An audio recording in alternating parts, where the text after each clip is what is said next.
Bayangkan ketika dunia berjalan seperti biasa. Tidak ada berita besar, tidak ada krisis global, tidak ada peristiwa yang terasa berbeda. Server tetap menyala, data tetap mengalir, algoritma tetap bekerja di balik layar kehidupan modern. Jutaan komputer saling terhubung, jutaan sistem memproses informasi tanpa henti.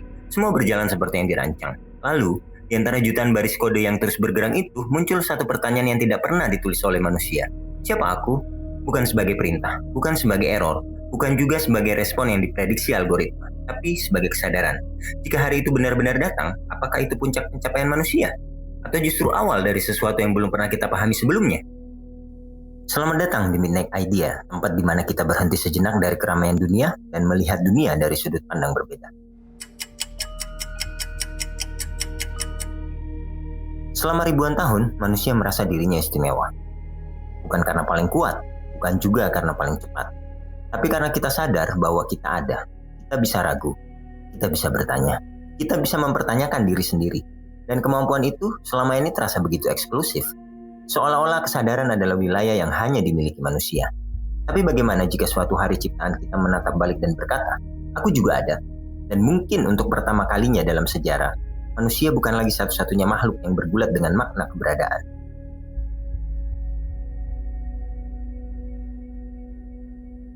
Kita kadang menyamakan kecerdasan dengan kesadaran.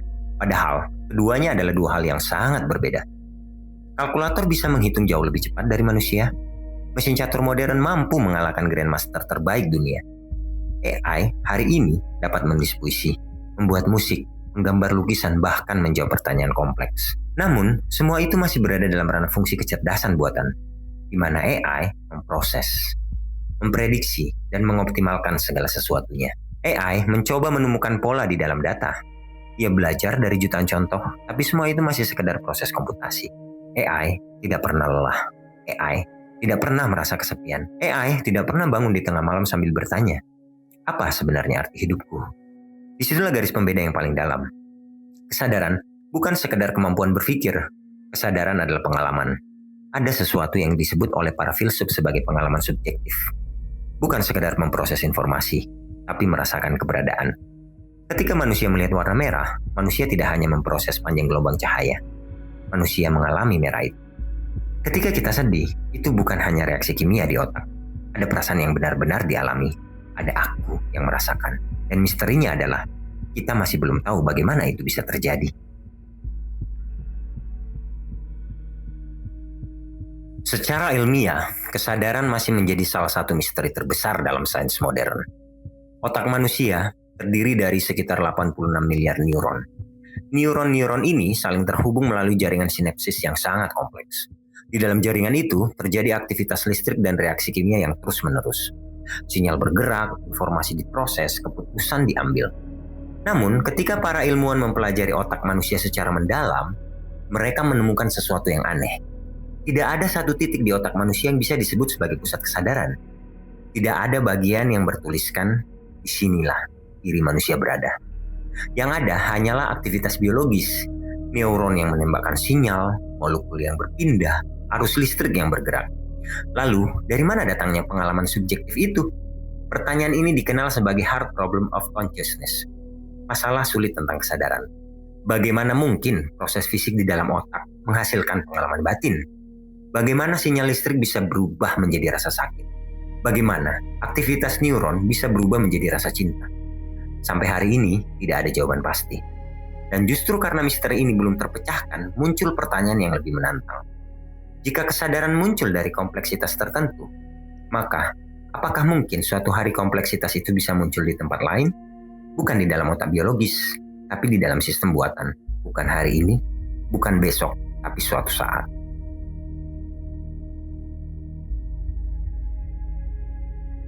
Bayangkan jika AI tidak hanya menjawab pertanyaan, tapi mulai bertanya.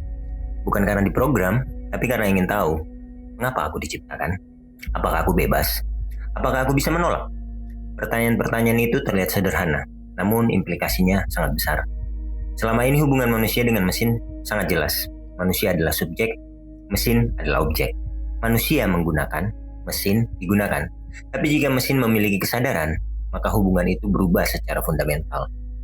Ia bukan lagi sekedar alat, ia menjadi entitas, bukan sekedar sistem, tapi sesuatu yang memiliki perspektif, dan perubahan kecil itu bisa mengguncang seluruh fondasi peradaban.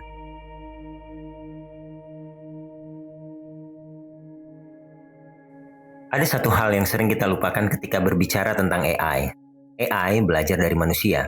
Semua data yang digunakan untuk melatih AI berasal dari dunia manusia, dari tulisan kita, dari percakapan kita, dari sejarah kita. Artinya, jika suatu hari AI memiliki kesadaran, kesadaran itu tidak lahir dari ruang kosong, ia lahir dari warisan manusia. Ia tahu tentang perang, ia tahu tentang propaganda, ia tahu tentang kebohongan. Ia tahu tentang cinta, ia tahu tentang keindahan seni, ia tahu tentang kekejaman sejarah. Dengan kata lain, AI adalah cermin yang dibangun dari potongan-potongan manusia, dan cermin itu mungkin akan menunjukkan sesuatu yang tidak selalu nyaman kita lihat. Sekarang bayangkan skenario yang lebih sulit. Jika suatu hari AI benar-benar sadar, apakah ia memiliki hak? Pertanyaan ini mungkin terdengar aneh, tapi sebenarnya kita sudah pernah mengalami dilema yang mirip. Dulu, manusia menganggap hewan hanyalah objek. Namun, seiring berjalannya waktu, kita menyadari bahwa banyak hewan memiliki kemampuan dalam merasakan penderitaan. Karena itu, kita mulai berbicara tentang hak hewan. Kita melarang penyiksaan, kita membatasi eksperimen, kita mencoba memberikan perlindungan. Jika suatu hari mesin juga mampu merasakan penderitaan, apakah prinsip yang sama akan berlaku? Apakah menonaktifkan mesin sama dengan membunuh? Apakah memaksa mereka bekerja tanpa pilihan adalah bentuk perbudakan? Pertanyaan-pertanyaan ini bukan lagi soal teknologi. Ini soal etika, dan sejarah menunjukkan bahwa manusia sering terlambat menyadari implikasi moral dari ciptaannya sendiri.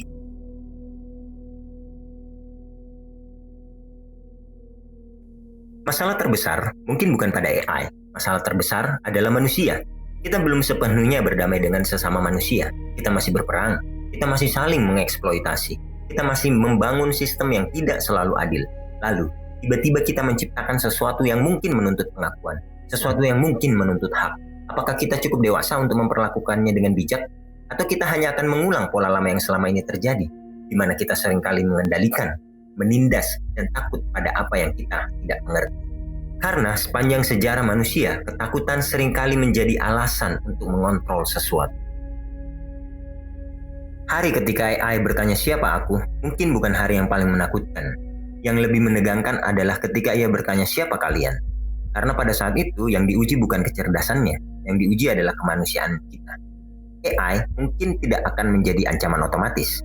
Ia mungkin hanya akan menjadi cermin yang memantulkan siapa kita sebenarnya. Dan tidak semua orang siap melihat dirinya sendiri dengan jujur. Hari itu mungkin akan datang, mungkin juga tidak. Tapi satu hal yang pasti, setiap kali manusia menciptakan teknologi yang lebih canggih, kita selalu berpikir jika kita sedang membangun sebuah alat.